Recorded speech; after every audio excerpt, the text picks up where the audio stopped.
Hey guys, Tiffany here, and coming to you with another book review. Now, one thing that I do is book reviews of some young adult horror from the 90s, sometimes late 80s, a lot of kind of millennial nostalgia.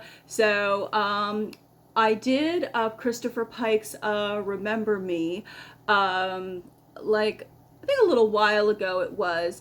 And today I am doing The Last Vampire. And I thought I'd have like this cool little kind of black light effect and mist coming from the cauldron I got at Dollar Tree when I did my Dollar Tree haul. So just to kind of add a little bit of extra atmosphere. But Christopher Pike's The Last Vampire. Now, what I like about Christopher Pike's books, and when I was reading the books as a kid, I I kind of caught on to it, but I kind of didn't. But I kind of like how he does incorporate a little bit of like a spiritual aspect into his stories. I love R.L. Stine, but R.L. Stine, it's mainly just, okay, Fear Street, somebody's, getting, there's like a bunch of, unalivings and everything. But usually there's like an explanation to it. Although some Fear Street books do have a supernatural and kind of spiritual element too. But a lot of the Fear Street book, it's more kind of like, okay, fun. It's, kind of like, okay, I'm going on vacation. I just want, something that's kind of nostalgic to read and something kind of cool and fun to read. Whereas Christopher Pike tends to add a little bit of, like I said, like of a philosophical and even like a spiritual type of spin to a lot of his stories. And Remember Me does also Road to Nowhere, which I recently reread, and I will be doing a review on that probably for my 31 Days of Halloween. But today I am doing The Last Vampire. Now, what's kind of cool about The Last Vampire is that it's actually told from the perspective of the vampire, the girl who's the vampire, and it's told, and you learn a lot about her history, which I thought was really cool. I really think that Christopher Pike like went into a lot of really good detail about the vampire's history. Elisa, her name is, but she does go by aliases as she moves through time and from location to location. But as she's settled in her current town that she's in.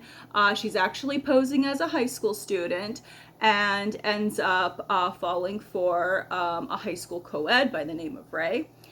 And she also, as like a strange twist, she finds herself being hunted too, and it's I think it's a really cool story with a lot of really cool twists and turns to it.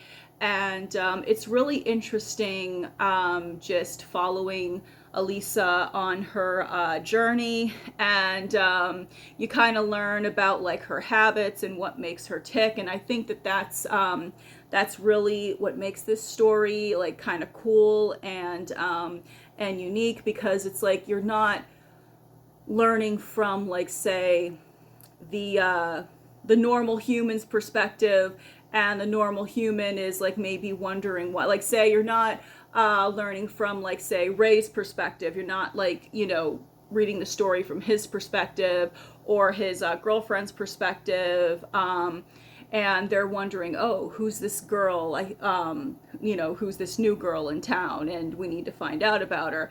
No, you're basically learning the story and following the story from her perspective, her history, and her life, and and then she's trying to figure out not only, how these humans tick, but also who's hunting her. And there is, like I said, some really cool and interesting twists in this story. I actually do like the way the vampire Elisa is written. And then of course, I mean, there are a couple things in the story that are a little bit dated and a product of their time. But overall, I think it's a very well-written story, and I do recommend it, especially if you have, if you're looking just for like kind of like a quick, easy read, a walk down into a little bit of nostalgia.